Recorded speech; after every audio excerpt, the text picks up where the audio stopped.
হাদিস শরীফের অর্থ জ্ঞান করা প্রত্যেক মুসলমানের উপর ফরজ।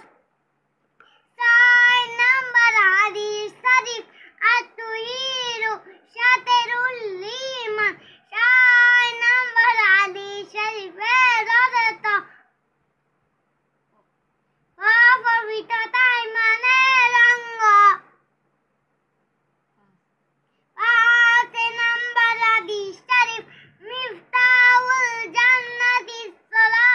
5 নম্বর হাদিস শরীফের অর্থ নামাজ বেহেশতের চাবি।